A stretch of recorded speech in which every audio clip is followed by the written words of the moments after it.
iced tea. Go a cappella. Now I'm on the West Coast, relaxing and chill, living on the mead streets of Beverly Hill. You way better than a lot of rappers that are making records right now. She is Olivia Munn. Drop my name as much as you can. By the way, I am a first-class name dropper. The great, legendary John Madden, and then on the phone, Steve Mariucci. I mean, that's the thing. You watch a guy. Wait a minute. You're playing this thing. Mooch, how did you sniff that out so quickly? I sniffed that out.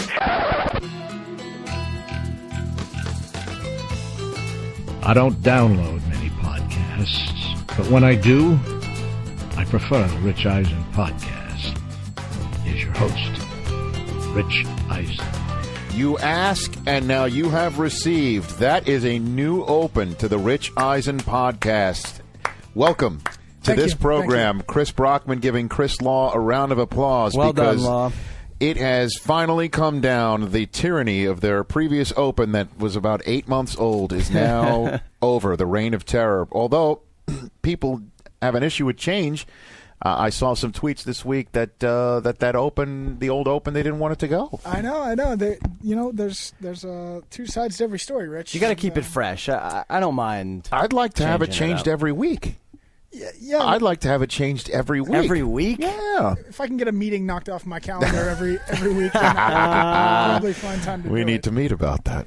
Welcome to this show, which is, again, a fresh new open, and we always appreciate the feedback from you, our loyal listeners, or our new listeners. We always want to hear from you, either on the blog page at richeisen.nfl.com or on our iTunes page, where I think last week we got a few long a lot of new comments. A lot of new comments, which we appreciate. Keep them coming. Even if they're negative, they're right. less appreciated than the positive ones, but they are what they are, as I guess as the distant cousin of It Is What It Is. And this week's a 2-podcast week, one before the July 4th holiday and then one on July 4th. This one is the pre-July 4th edition of the podcast. Very funny man, Anthony Jeselnik, is here on the show. He is a comedian. He is a comedian that has been a breakout star of the last 2 Comedy Central roasts, the ones of Donald Trump and Charlie Sheen. Roseanne Barr is the roastee of the next Comedy Central roast that is being taped, I believe, on Hall of Fame weekend. So, sadly, will not be able to attend that one. A lot of material there. And Anthony Jeselnik is a guy that does not have a filter, does not have a conscience. I'd say ruthless. The things that he says are wrong. I mean, just imagine what he's going to say for Roseanne. Well, that's a good question. Jane Lynch is going to be the roast mistress, I guess is the way to put it. She's not the roast master. Jane Lynch my of wife Glee. adores her. She's hilarious. Women love her, I think. Well, guys too. I mean, any what she was in the 40-Year-Old Virgin. Because she's so quick. All of those Apatow movies. She was also she's been awesome. Charlie Sheen's therapist on 2.5 Men back in the day. She's funny. She's going to be the, I guess, roast mistress for this for Roseanne Barr, and Jeselnik is. To me, he's in the lineup now. Yeah. He's in the lineup. He's not just penciled in; he's penned in for any roast lineup on Comedy Central, as far as I'm concerned. And he's a big Pittsburgh Steeler fan. He's friends with our Greg Rosenthal at NFL Media. Yes, and he is on this podcast later on this week. The host of the ESPYs, Rob Riggle, is on this podcast. Maybe as well. he can bring your invite. Maybe he can. We'll talk about that. We put a little bit of a bloodless coup to get him on, right? And ESPN. I don't know if we call it a bloodless coup. No? I'm sure Simmons will get him, if not already. I'm sure Simmons will get him for his podcast. Not a bloodless coup. Rob's been on this show before, way before he was associated with the worldwide leader in sports. But, the week before a huge event to have him come on. The fact that he's on this podcast first, here, I don't know. I'm not making any hay of that. Don't spike the football, as they say. No, act in like the political arena.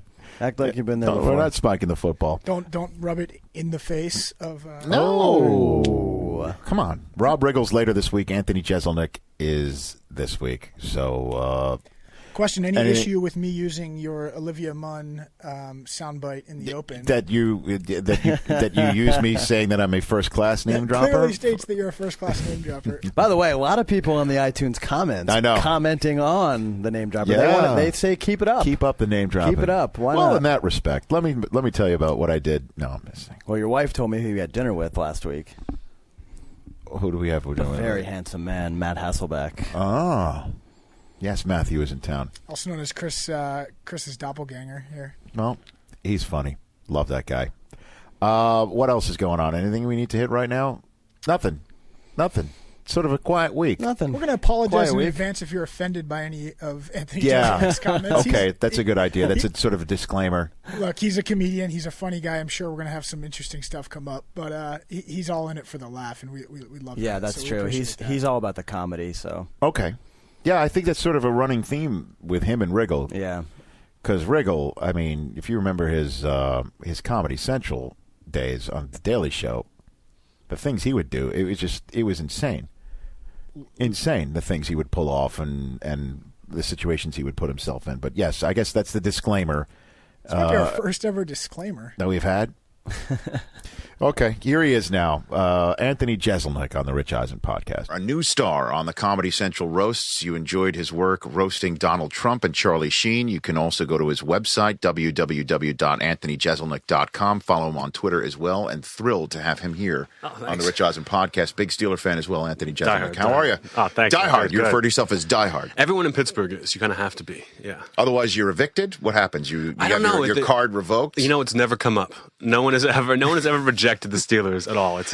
They're big time. Is there somebody who's born and raised from Pittsburgh who is a Cleveland fan, is a Raven fan? Does that person actually happens, and it's always like the kid who doesn't really, just because their dad's a Steelers fan, they reject it and they go the opposite way. But then that person is shunned, ostracized. Yeah. So it's probably like a father-son issue. If that exists, is basically what you're saying. Sure. A lot of father-son issues in Pittsburgh, for sure. In other words, I'm also trying to follow your logic here. Therapy would be required. Somebody needs this could be worked through therapeutically. I would say therapy should be required, but I don't think anyone in Pittsburgh does therapy either. They don't There's not a single therapist in Pittsburgh, Pennsylvania. I would believe it. If someone told me that, I would believe it. I would totally believe it. You'd have to let your fingers do the walk-in into like New York State to find a therapist? You just have to deal with it. You just have to stay put and deal with it. Oh, my God. Internalize. Exactly. Oh, my goodness gracious. So I guess your whole family are Steeler fans then. The whole thing, generations of Steeler fans from just my family was the first generation in Pittsburgh. You know, people were around Pennsylvania a little bit, but we're the first in there. So our grandparents don't really care, and some of them are dead. But my I don't mean to laugh about that, by the way. It's all right. For some reason that struck me as funny, and I think that's I am hilarious. So that was the intent. But okay, so who was your guy growing up then? Who was your Steeler growing up? God, I loved Louis Lips. When I started out, the Steelers were terrible. They were in that bad time where Louis Lips was pretty much the only guy. Like Mark Malone was the quarterback, which we all liked. We were a bad team, but in Pittsburgh, they don't really care when the team is bad. Like they love them just as much as when they're winning Super Bowls. So we still loved them, but I'd say I always loved Mike Webster. Was a big guy for me. I thought he was like that paramount, that amazing center. But you going Louis Lips on me. That's hardcore right there. Oh, totally. I mean, that's some serious credibility. Yeah, that you just played the Louis Lips card right here. So that's the end of the Knoll. Yes, just pre-Cowher era Steelers, or is that? I think Lips was gone like a year or two before Cowher got in there. But okay. Yeah, that was the case. And then my favorite of all time, and I'll always love him forever, Hines Ward. Hines Ward is my guy. Yeah. Hines is, well, I mean, he is the man. Oh, totally. Will always be. Greg Lloyd was a big guy for me. Mm-hmm. I loved the T-shirts he would wear. What was one he said? You remember he had that T-shirt he would wear that said, I wasn't hired for my disposition. Yes. He had that one, and then he had Real Men Are Black, which everyone thought was the greatest T-shirt you could wear.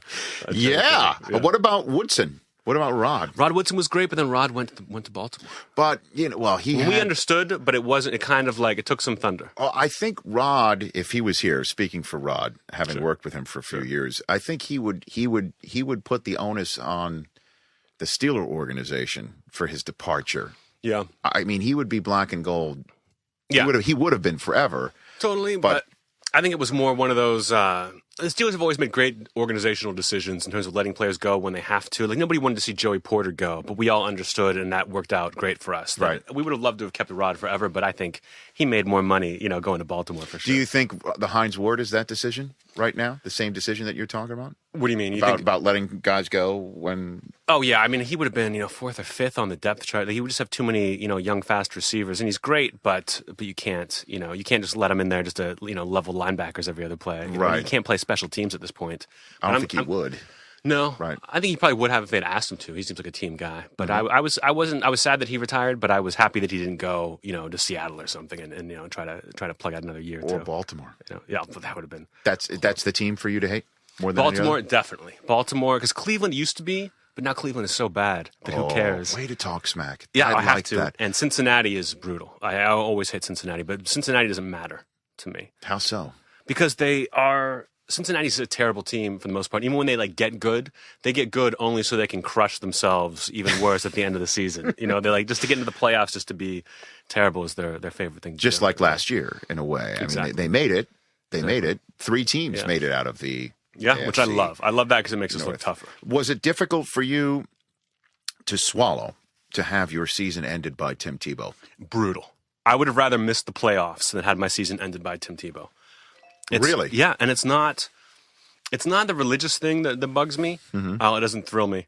It's his happiness that drives me nuts. The fact that because I've discussed this with many folks here on this show, you think that there's a darker side of Tebow? Is that where you're going at? That he is not admitting to? I don't think he has a darker side, and I don't like him because of that. I want people to have their darker side. That's what I like more. I don't like seeing him running around pregame singing hymns and stuff. It's he just seems too satisfied for me. And so by the darker side, you mean making Michael J. Fox jokes on Comedy Central exactly during roasts that have nothing to do with Michael J. Fox. Yeah. If you can bring him in, that's great. Where did you come up with that one? Let's get into your process here. That's funny. When I do these roasts, I'm always kind of worried that people have the same jokes as me. And then I get there and I'm sitting on the dais and people are roasting and I'm like, oh wow, I'm a million times meaner than anyone else. So you don't, I never figure it out. Right.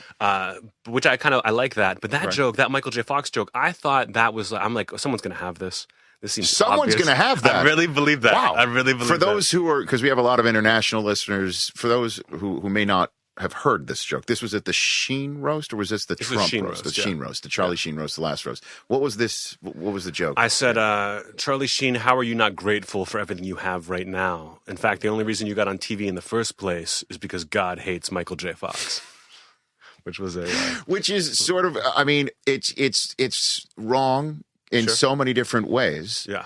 But it's also funny in the fact that no one ever thought anybody would make a Spin City reference. No.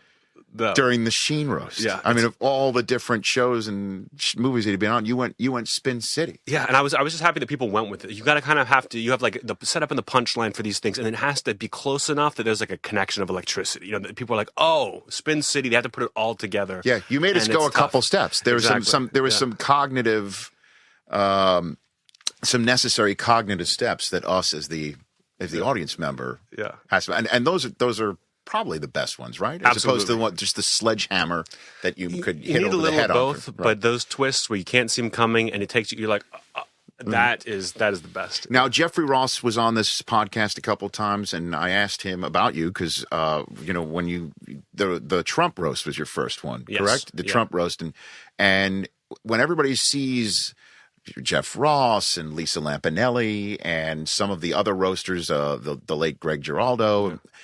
And then somebody that we have not seen before comes up, the pressure is on. Would you not? Would you not agree on that front? Oh, 100%. But it's also like an opportunity because no one knows who you are, so you can come up and just blow the place apart. Which I felt like I did. You did. No. You don't have to be humble about it. You crushed it. You destroyed the place. It was funny because I had to go after. I'm nervous, and this is a huge deal for me. It's totally changed my life. And you wanted to go well enough that at least you get to do another one. You'd hate to have to go in and be like, it didn't work out. Right. But I had to go after the situation on the Trump roast, who had just tanked so hard. I was surprised they could do the rest of the show.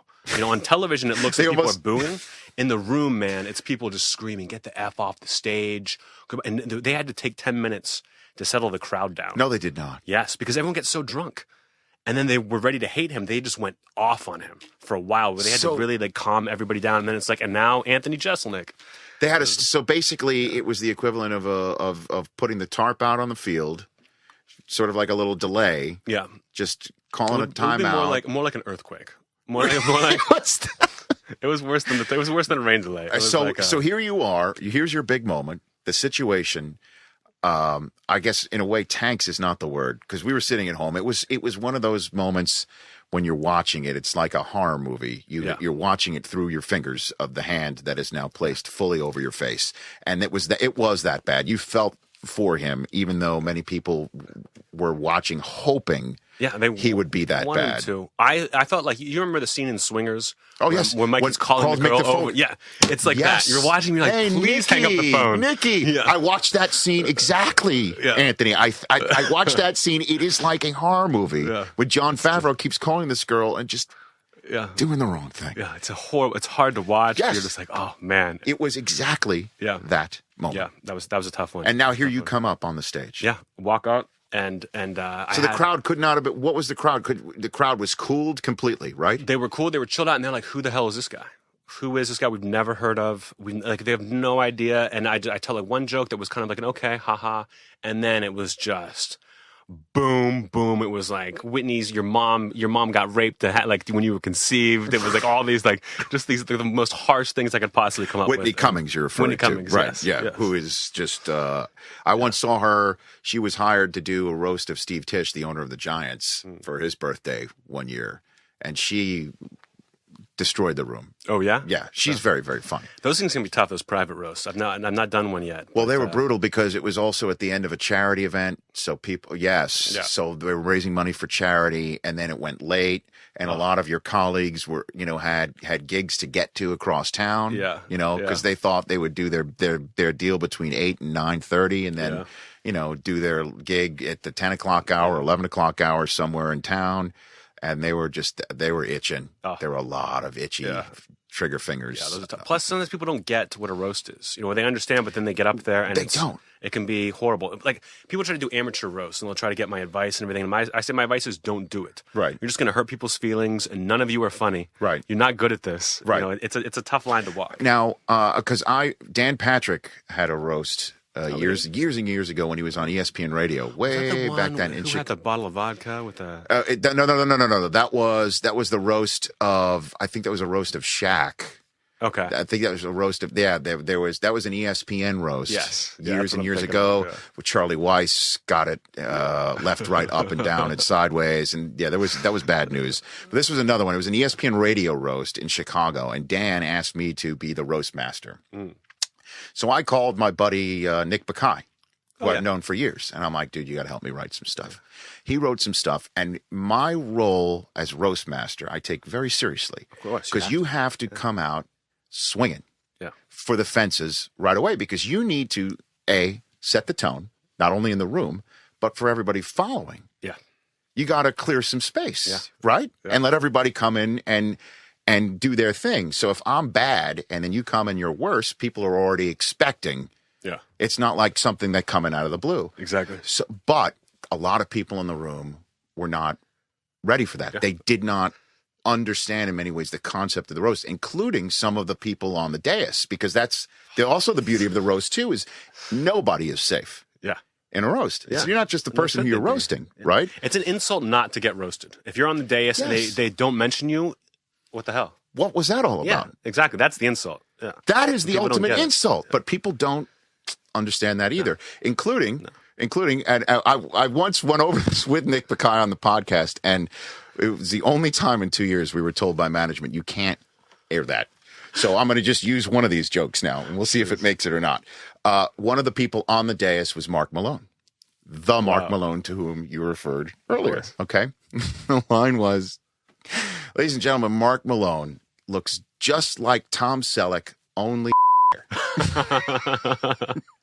he was so pissed. Really? Yes. I had like 2-3 more to go, and he got up and physically removed me from the dais and podium. And I was like, as they're pulling me away from my mic, I'm like, wait, I got 3.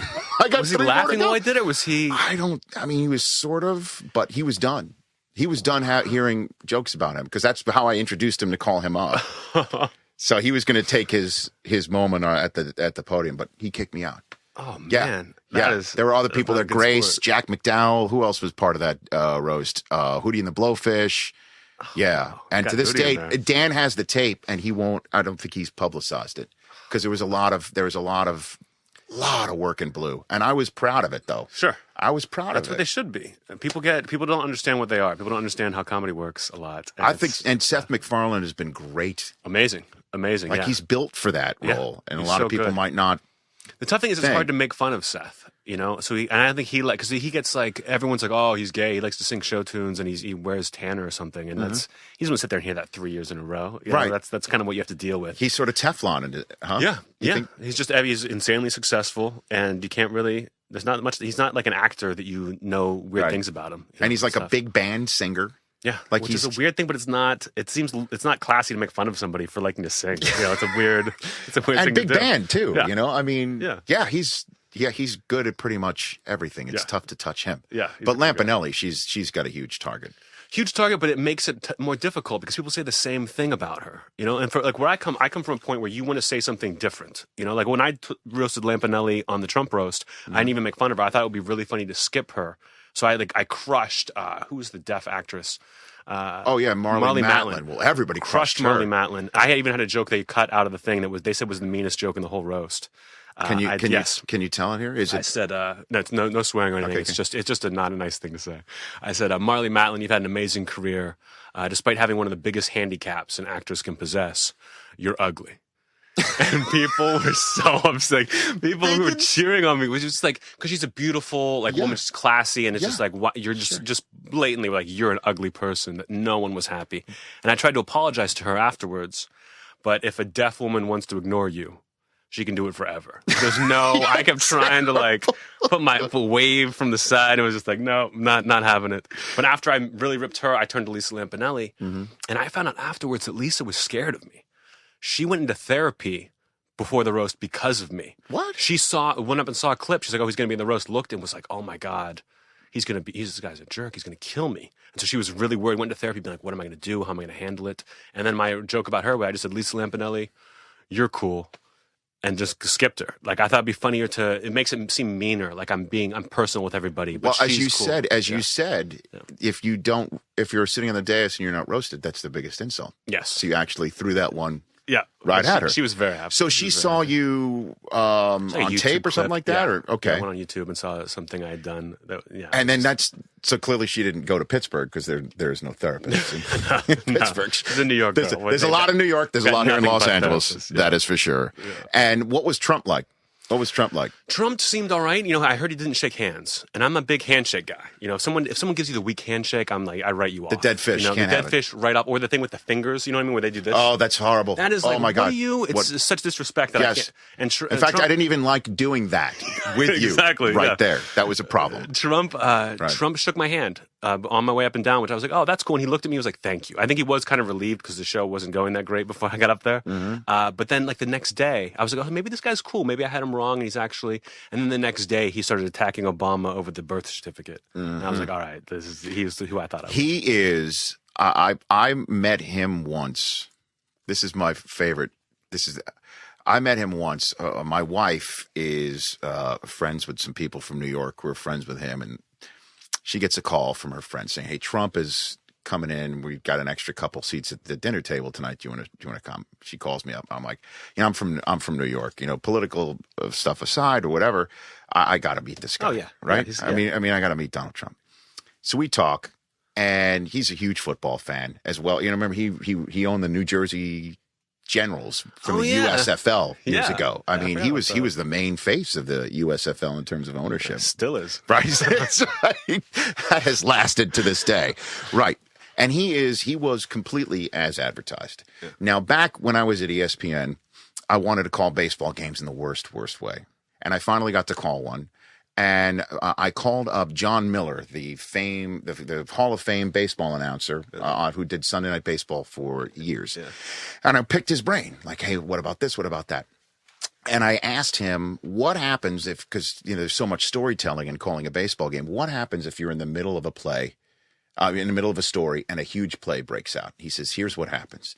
You treat that like the most beautiful woman in the world has walked in the room, and just start talking about that, and everybody will completely understand. So I'm like, so the ball bouncing off the bag and popping up in the air, and a double play ensues in the middle of my story.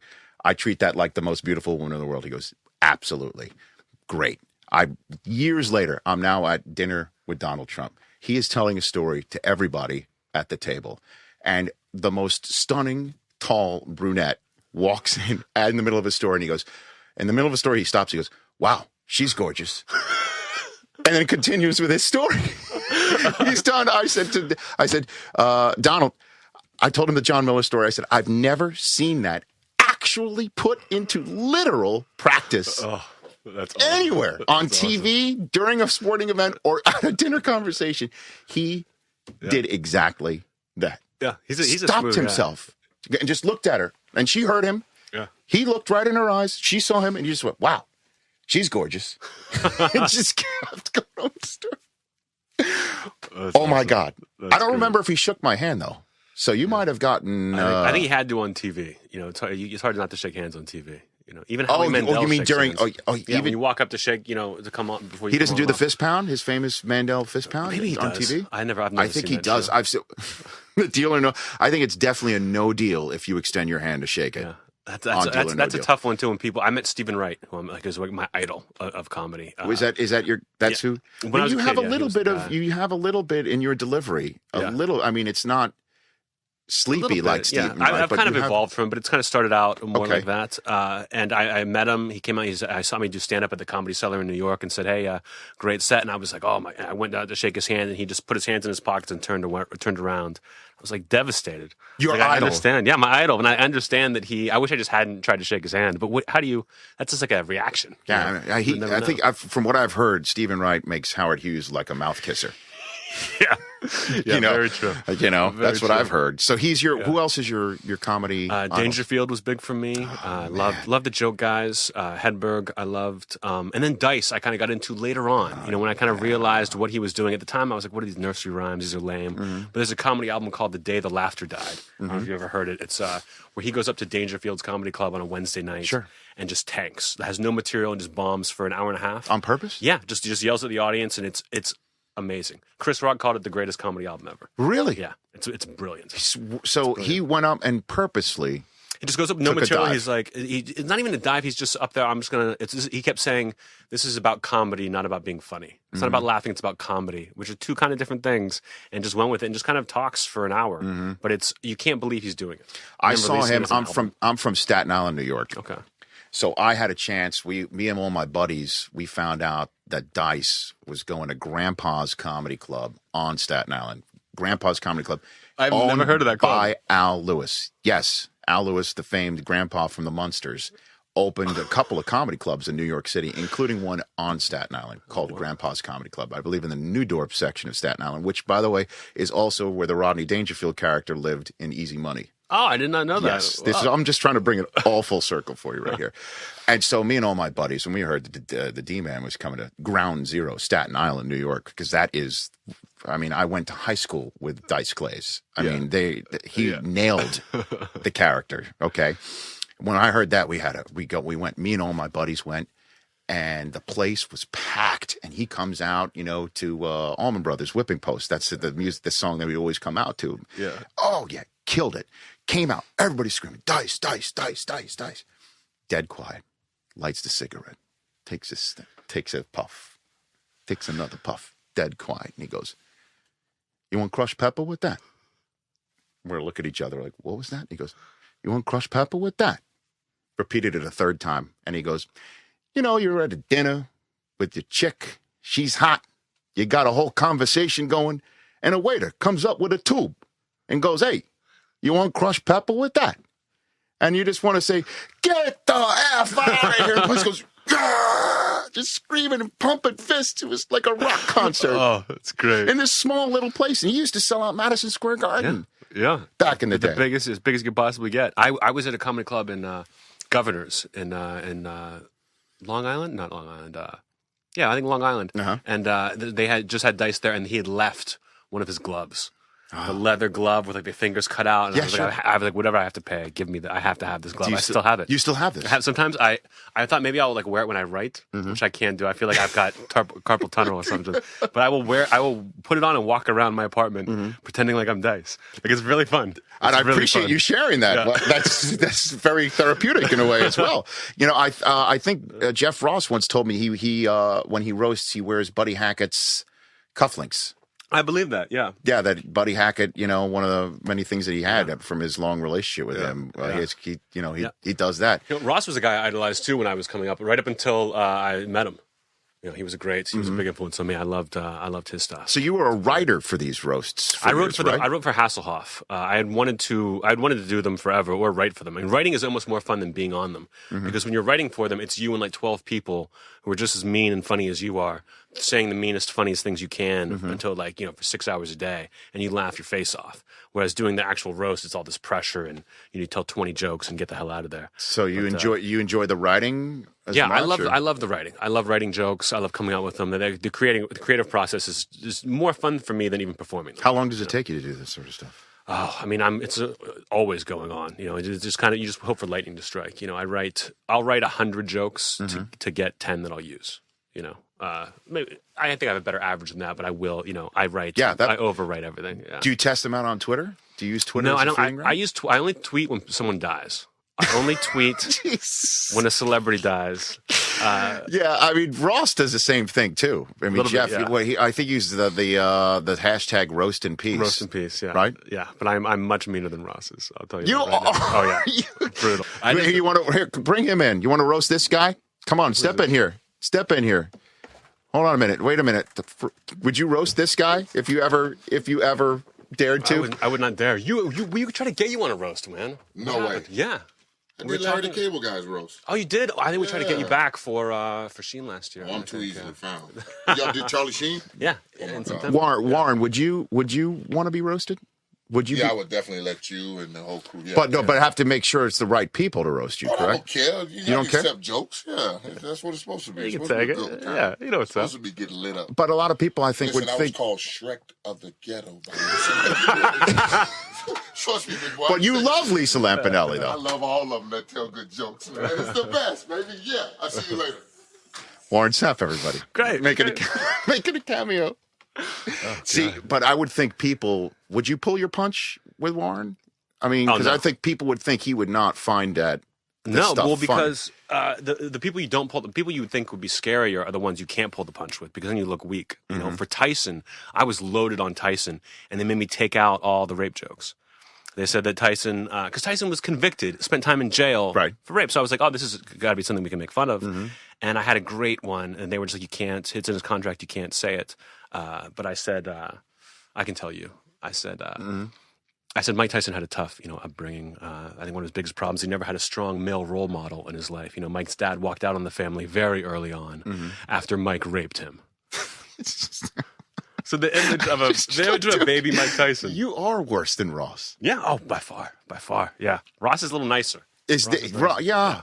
I feel like I had to go. He's like a step past Ross. You know what I mean? I couldn't just be the next Jeff Ross. I had to go. Is there a line that you won't cross? No, I mean I don't.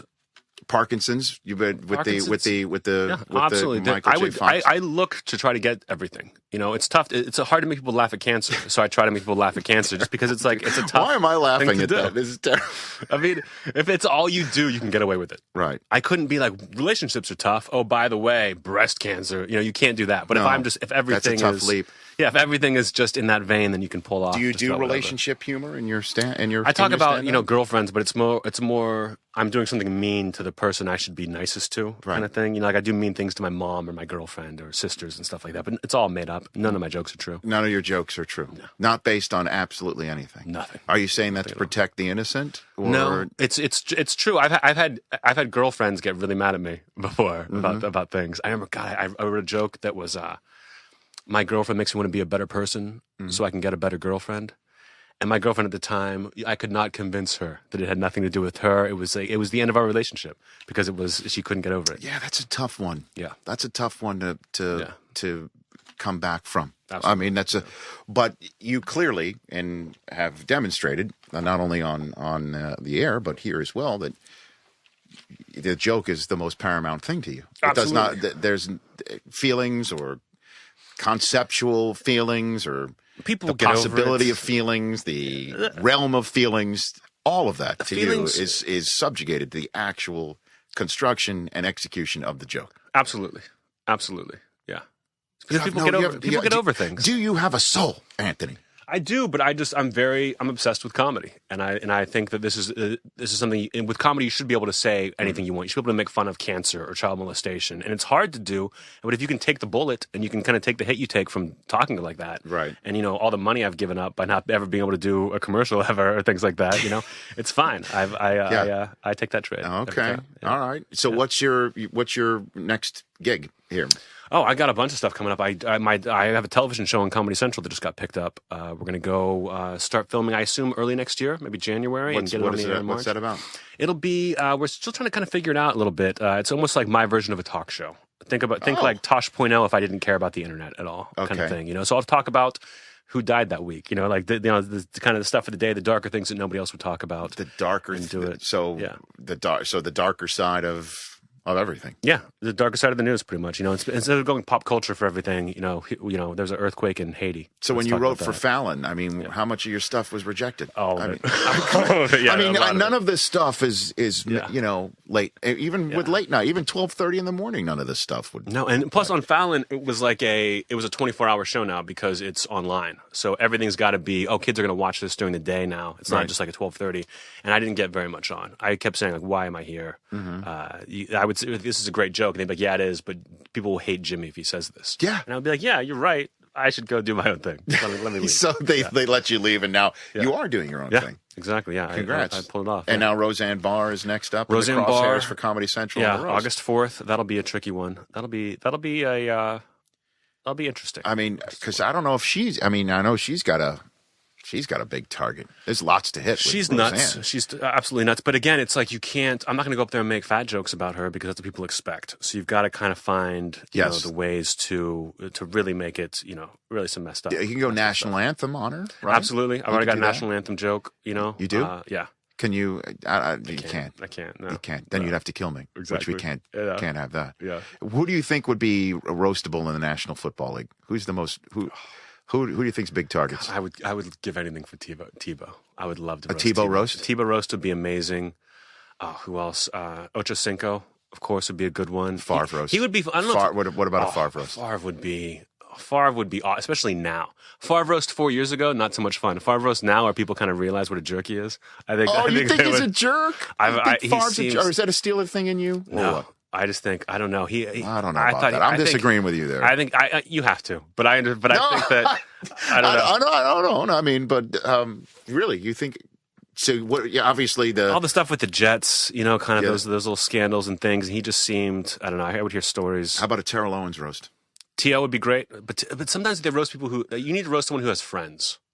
And T.O. does not have any friends. See, that's a good one right there. There would be just T.O. and his publicist on the dais, maybe Drew Rose on the dais. Rosenthal would do like a film thing. They would just show, but he wouldn't be there. Yeah. Your guy.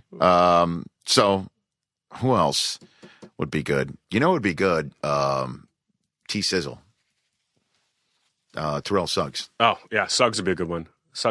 Anyone on that team would be good. Ray Lewis would be a good one. Roethlisberger would be right up my alley. He'd be directly up your alley. Yeah. Flacco would be. Flacco, I would love. I would just like to hit Flacco with a board or something. I do not like that guy. Hey, he swept you last year. I know it. Where did a lot of people are wondering where that pass came from in Pittsburgh on that Sunday night. I mean, he was awesome. He was awesome. In that final drive. Devastating. And we never give up that touchdown on that final drive. It was. That was a tough loss. Usually we split that series with Baltimore. We always lose one and win one. And I respect Baltimore, but I hate them. I really do. I won't perform in Baltimore. You really won't? Yeah, I did. I went once and I was like, I do not like this place. I don't like these people. I don't like their Baltimore Ravens stuff. And I do you not even want to watch The Wire? I mean, you're just. I'm a huge Wire guy, and crabs are like my favorite food. So I give it up to parts of Baltimore. Okay. But just perform. Like if you perform in Cincinnati, they yell out "Who Day" like during the show. You're getting heckled with "Who Days" that I can't handle that. You can't handle. But I mean, you can handle hecklers though. Oh, I can handle hecklers. How would you if somebody's screaming "Who Day" at you? I mean, how do you handle that? What would be your response? I mean, you might have to bleep this. I would say, "I day, motherfucker! You paid to see me. Shut up." That would probably be my reaction to that. I day. Yeah, I day would be it. And then you have to drop the MF bomb on them. Yeah, always. Because that's sort of like there's only certain words that objects here.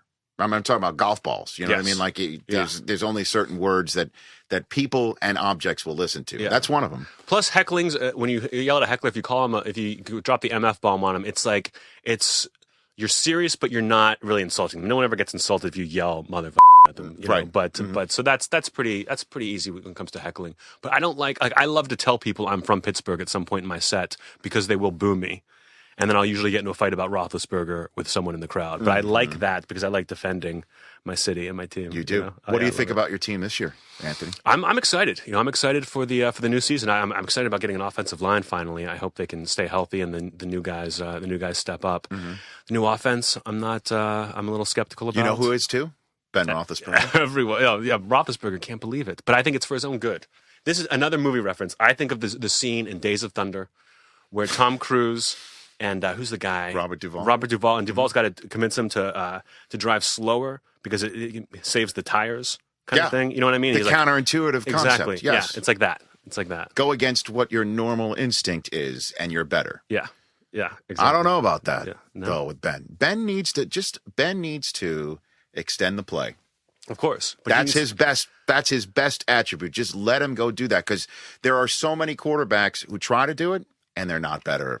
He is a better quarterback. You saw it last year when he hurt his ankle, which, ironically enough, I guess, or coincidentally, he hurt extending the play on Thursday Night Football in Cleveland. We were there, and he was just a different guy. I mean, when he couldn't scramble, when he couldn't run, when he couldn't just extend the play and then find somebody 15 seconds after the snap, he was a different guy. He's got to be able to scramble. I agree with you 100%, but he also can't take that many hits. I mean, by the end, we lost that game to Denver because he could barely walk down the field. Mm-hmm. I mean, you got to keep him healthy for the end of the season. I think you lost that game to Denver too because Tim Tebow. It was divine intervention. He was on point. I couldn't. Every time he hit that back step in the overtime, and boom, found Thomas. Anytime the Steelers are in overtime, I am terrified. I'm terrified of losing in overtime. We always do. It's terrible, and especially in overtime where that's been designed for you to get the ball back, even when you don't get it first. It was the first ever overtime played under those rules in the history of the NFL. And it was still one and done. Now it seems like you're just kind of rubbing it in. No, don't shoot the messenger. Don't shoot the messenger here. It is what it is, as they say in the NFL, what it is. You know? True. I mean, I'm upset we lost that game. I'm upset we lost it to like another Tebow miracle. That was a hard one. That's Steelers D. Or it's the hard work. It's the hard work. And the 316 connections too, like 316 yards. Yeah, all of that stuff. I think people love it. I think it was all there. Now he's the Jets' problem. You think it's a problem? I think so. Oh yeah, I think you can't have the guy's a major star, and you can't have a major star as your backup quarterback. I think it's going to be a problem. Here's the problem. You want to know what the problem is? This is and you as a Steeler fan will understand this. Sanchez Tebow. We all know that this stuff on its face seems unworkable. Right? Certainly in a town like New York, Sanchez, do you script Tebow in the first 15 come heck or high water with him? And if not, when do you put him in? Do you put him in after Sanchez has struggled for a little bit? Or do you put him in after Sanchez has done well? Because you don't want it to be seen as an indication on Sanchez's play. I mean, there's a lot of issues going on. That's going to be on Rex Ryan. At some point during the season, and I'm pegging week 6 as the over-under on this thing. The one who's going to stir this thing up is Santonio Holmes, where he's going to be, all right, pick a quarterback. Yeah. One guy throws one way, one guy throws another way. One guy has this style, one guy has that style. We don't even know when they're coming in. We have no idea. And we've got to adjust because he's gotten maybe, let's say he gets 3 balls week 1, 1 ball week 2. Yeah. That is when this thing is going to blow like a volcano. I can see that if they're 3-3 or worse. If they're 4-2, I think they kind of at 6. Winning does cure all. Yes, sir. I Totally, agree with you. Totally. But Holmes is nuts anyway. But week 1 is home for Buffalo, which I think is a very difficult week 1 game for the Jets. Buffalo kills it week 1. They always Buffalo do. is a great week 1 team. Great week 1 if you remember back in when they beat the Patriots 31-0 back in the early 2000s. Yeah, they're a great week 1 team. Yeah. And plus everybody's a great week 1 team. Everybody's got the confidence in the NFL. Truly every team can win it every year. It doesn't matter what you did last year. You can never say never in the NFL. That's true. Week 2 at Pittsburgh. Oh wow. Week 2's at Pittsburgh. Week 3 he's at Miami, which is where the Tebow time mania began last year, because he's from that state, as we all know. So there's a lot of working in the first month of that Jets season here. There's a lot of great storylines next year. I'm excited for the Manning storyline. I'm excited for this Tebow thing. Which Manning storyline? How about that one? Peyton all the way. I feel like Eli. I feel like that story's over. I feel like he's Eli now. You know, he's won 2 Super Bowls, man. Mm-hmm. He's cool. Did you see his Saturday Night Live performances? Did you see him? I saw the commercial. SNL? I saw the commercial he did, which I thought was funny. That was very funny about his brother. Yeah. It's funny, but every time I'm watching him, I'm just like, Peyton would be killing this right now. Peyton would be so much better. Peyton is. I mean, Seth Meyers, I think, said this that Peyton Manning. You could make the case that he's one of the best hosts. Period. Yeah. Of SNL, not just athlete hosts, that he was one of the best hosts. Period. He really is. He's great when he hosts. Although I'd peg Alec Baldwin or Christopher Walken. Amazing. Yeah. Tom Hanks, Steve Martin, those guys maybe. Oh, yeah. For sure above him. But it's too sheer numbers and what they've done. Right. But Peyton's a great. Yeah, the Peyton story is huge because if he doesn't take the Broncos to the divisional round, that means Tebow will have taken the Broncos further into the playoffs than Manning in more recent days. Yeah. There's that. Along with the neck and all of that business. The Denver will riot if they're bad this year. Going on there. Yeah, I know. There's that storyline. There's the Packers, what happens with them this year. The Saints, obviously. Yeah. What's the scoop with the Saints? Be interesting. I like what the Bears would have Brandon Marshall with Cutler. There's all of that going on. Yeah, it's going to be good. It's going to be great. Very excited. Do you think, so give me ballpark it for me. What do you think the Steelers, do they win the division? Do they have how many, give it to me. I'm going to say the honest to God opinion here. I'm going to guess they win the division at 12-4 this year. You really think so? Yeah, I mean, I think so. What were they? I don't know what they were last year, but no, I mean they didn't win the division, as you know. So that means you split with division. Baltimore. Do you sweep them? I think we sweep Baltimore this year. Normally, I'd say we always split, but we lost last year. So we sweep Baltimore, split Cincy, maybe beat Cleveland. But I think we got to take 2 from Baltimore. We hate Baltimore so much, and they embarrassed us. What do you make of the? I imagine you hate the Patriots almost as much. Correct? Is that a true story? Oh yeah. Really, they hurt me way back in the day. That 2001 AFC Championship game with Cordell Stewart's last hurrah was one of the worst moments of my life. Interestingly enough, one of our new colleagues here at NFL Media, Greg Rosenthal, from ProFootballTalk.com before he joined us here. You know him for a very long time, correct? Yeah, he's my best friend. I assume he's my best friend. I think he's probably got better friends than me, but he's my best friend. And we lived together for like years. We met in college, and we're roommates forever. What school? Tulane. Okay. In New Orleans. Tulane? Yeah. Okay. Yeah. So you had a little bio in you there. Oh, yeah. I drank as much as I could. How does someone go from Western Pennsylvania to Tulane? How did that happen? I heard going to college in New Orleans was awesome.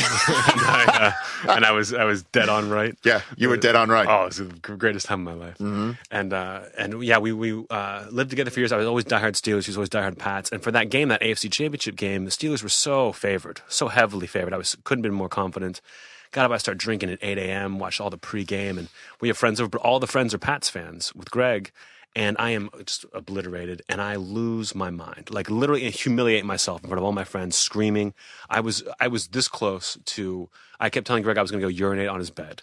I was going to walk in his room, stand on his bed, and I think the only reason I didn't do it is that I just passed out in my own bed. Maybe you still did. So maybe you did. Maybe I got revenge on myself. Right. And then I don't think we talked for like couple days, at least 4 or 5 days, and I realized then that I needed to curb my Steelers fandom. that I needed to like do something. Because when you live in Pittsburgh and they lose, everyone's upset. Right. When I'm in LA and they lose, it's just me at a bar at 11:30 in the morning upset. You know, it's terrible.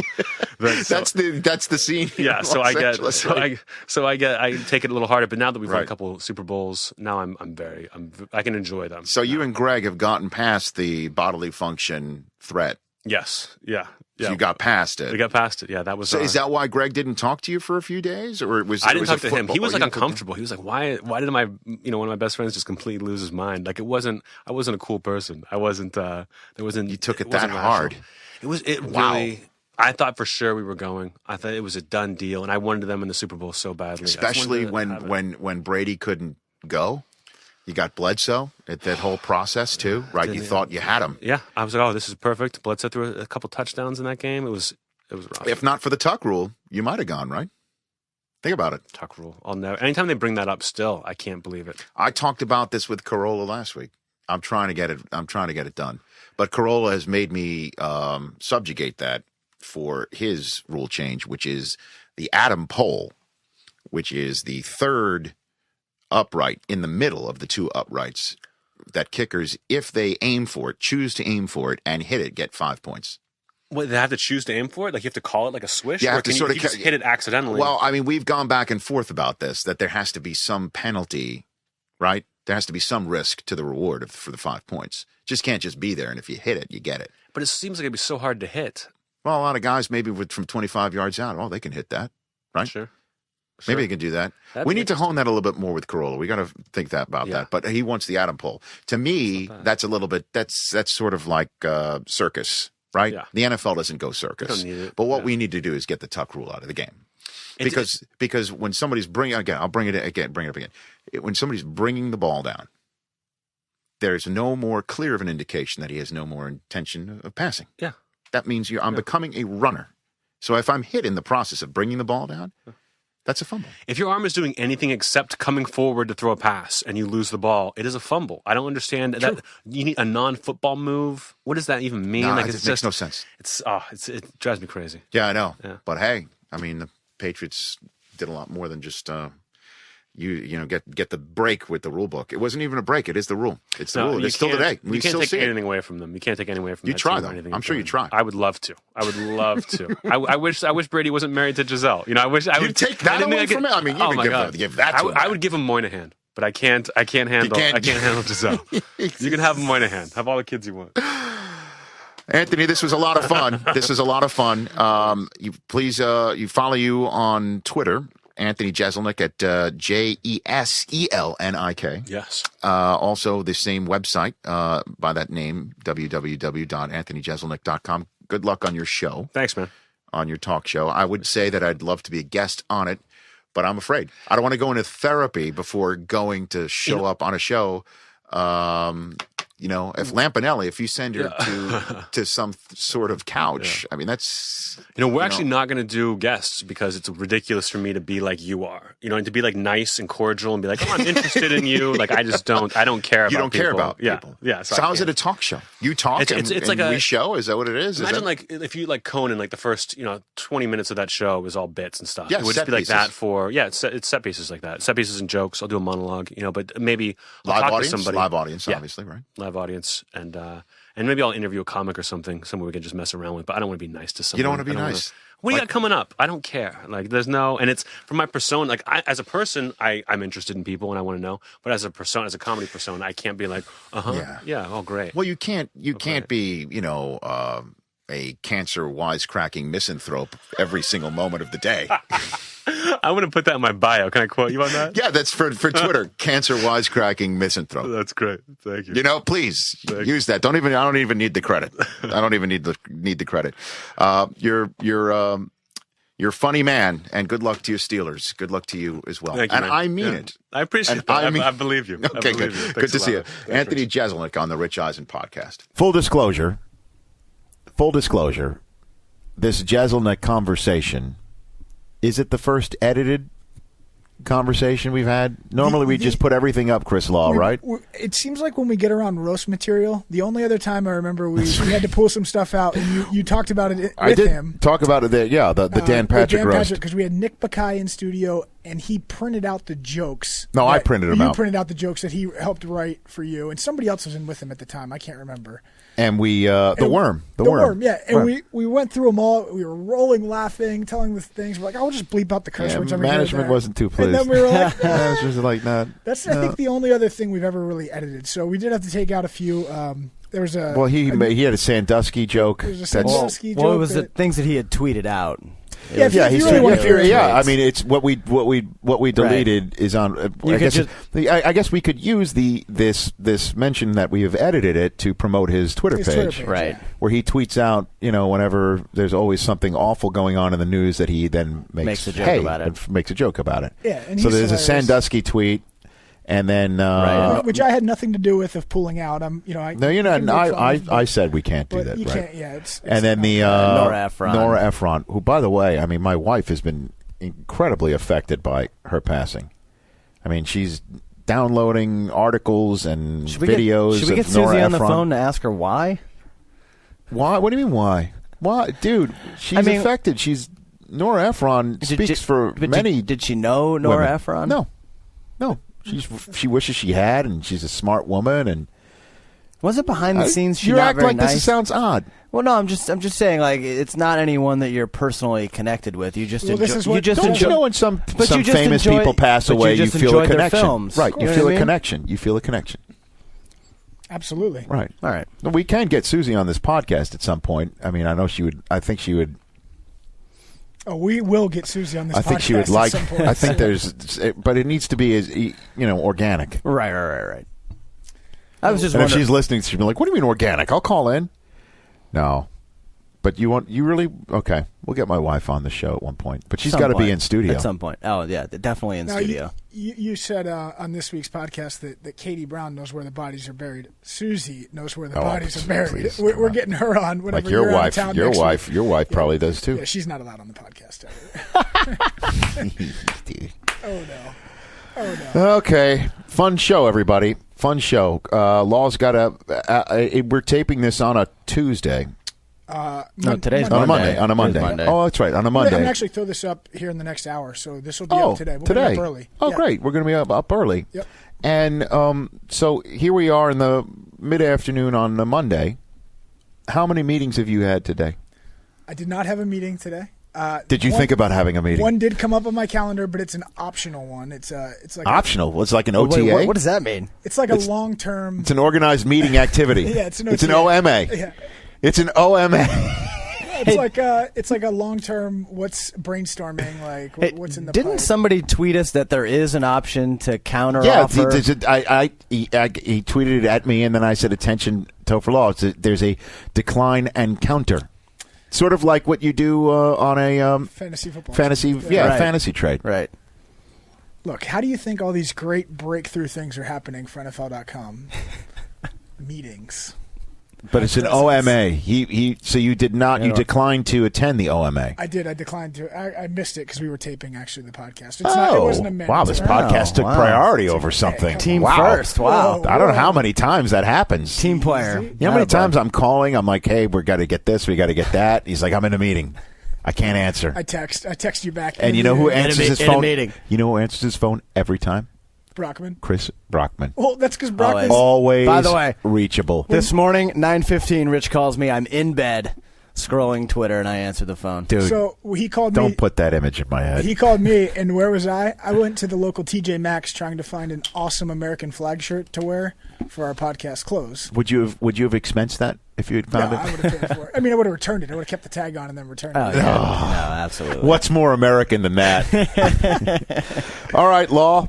Brockman, thanks so much. That's it Rich. for this edition of the Rich Eisen podcast. I want to thank Anthony Jeselnik for coming on. Please stay tuned for later on this week, Rob Riggle.